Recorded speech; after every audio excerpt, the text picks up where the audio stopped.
Gel, gel, gel, gel, gel. Gel, gel.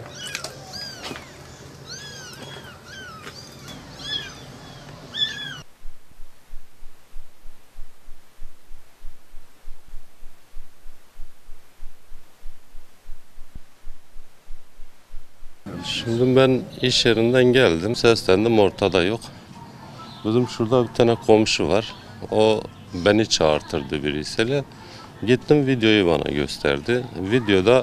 Videoyu gösterdiğinde baktığımda 2 tane pitbull köpek, o bizim 8 tane yavrusu olan anne kediyi öldürmüşler, üstünde dolanıyorlar. Kadın sabaha karşı geliyor, sabah sarhoş kafayla çıkarıyor köpekleri, ağızlık yok, hiçbir şey yok.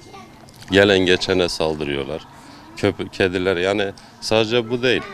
Burada en az 20-25 tane kedi öldürdüler. Yani defalarca söyledik. Polisi arıyoruz. Polis diyor belediyeyi arayın. Belediyeyi arıyoruz. Belediye diyor polisi arayın. Yani şimdi ne belediye yardımcı oluyor ne polis. Şimdi gidip kadına bir şey diyemiyoruz. Bir şey desek biz ceza alacağız. Yani bu nasıl bir şey olacak? Ne yapmamız gerekiyor onu da bilmiyoruz. Şimdi bu 8 tane yavru ne yapacak? Şaşırdık kaldık. Kavga etsen olmuyor. Etmesen olmuyor. Artık bir şey yapılmazsa artık köpekler barınağa mı götürülecek? Yani bir şey yapılsın artık. Yoksa biz birimize gireceğiz. Sonuçta bu kainat bir insanlar için yaratılmamış. Bize bir ruh verilmişse bu hayvanlara da bir ruh verilmiş. Yeryüzü hepimiz içindir. Polisi çağırdığımızda polis gelip diyor ki bunların karnesi var, biz bir şey yapamıyoruz. Şimdi karnesi olan yaşamayı hak ediyor.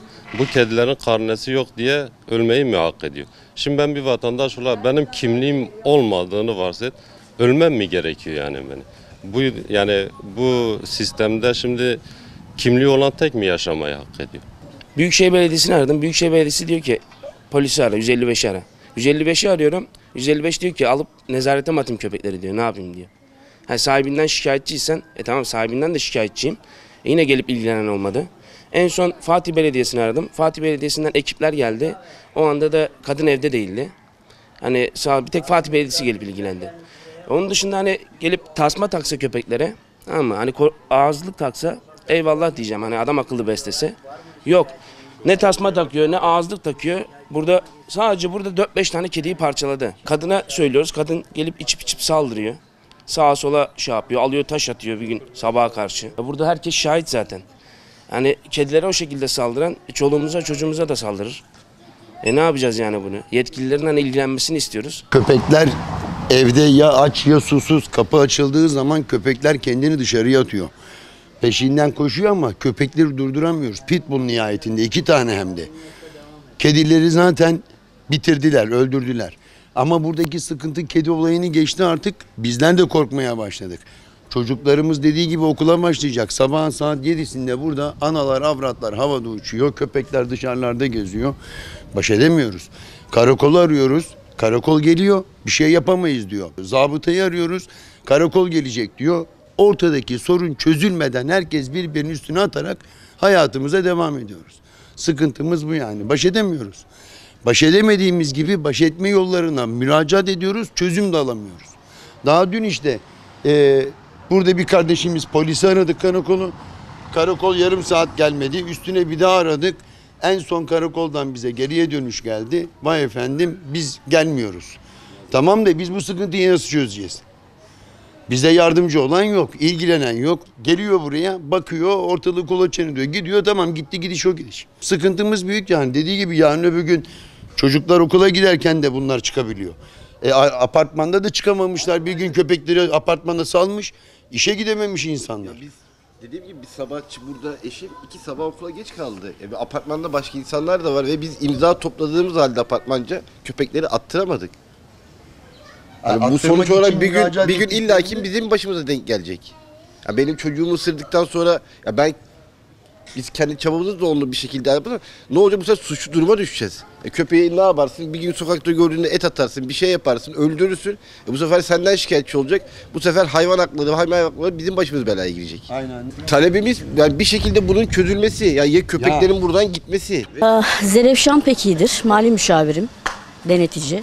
Bu kızcağız çok iyi bir kızdı. Evliydi, boşandı ayrıldı, bir de oğlu var. Fakat kendini kötü yola verdi.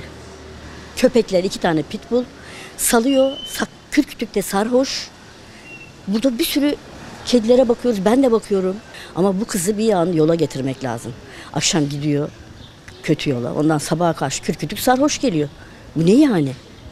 Onlar da can. Sen onu nasıl salarsın? Ben kendim gözümle gördüm ya. Bir arkadaşım kameraya almış. Ya bir yol göstersinler yani. Bu köpeği ya alsınlar ya da bu kızı deliye tıksınlar. Ya ufacık çocuklar var burada. Korkuyorlar hepsi. Her şeye saldırıyorlar yani. Sonra veriyor böyle parayla mı ne pulla bir çocuk tutuyor. Gezdirsin diye. O çocukların eline de saldırıyor. Onları tanıyor. Ama burada ufacık çocuklar var. Arkadaşımın bebekleri var yani, olur mu? Hayvan haklarına saygı göstermeye çalışıyoruz ama düşünebiliyor musunuz? O 2 köpek pitbull'la alakalı hani dışarıda görürsek öldürelime dönmeye başladık. Yani Yani. bu bir kedi değil, üçüncü, dördüncü kedi. Bu kaçıncı kediyi kapışı ya? 20-25 tane oldu. Sadece buradan 5 tane. Tabii ben bir senedir buradayım, bir senedir ben 4 tanesini gördüm. Yani gördüm. Geçen gün aynı anda 3 tane kediyi öldürdü. 3 tane. Bak fotoğrafı bile var zaten.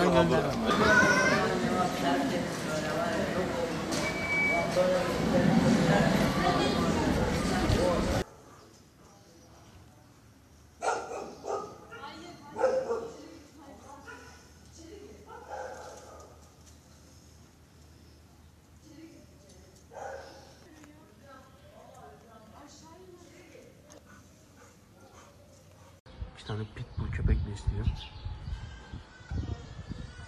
Camdan atlıyor. 3 tane kedi parçaladı. Gördüğünüz gibi. Yani çoluğumuz çocuğumuz kapının önüne çıkartamıyoruz. Bazen evden kaçıyor. Bak şu anda kilitlendi buraya yani. Balkondan atlayabilir.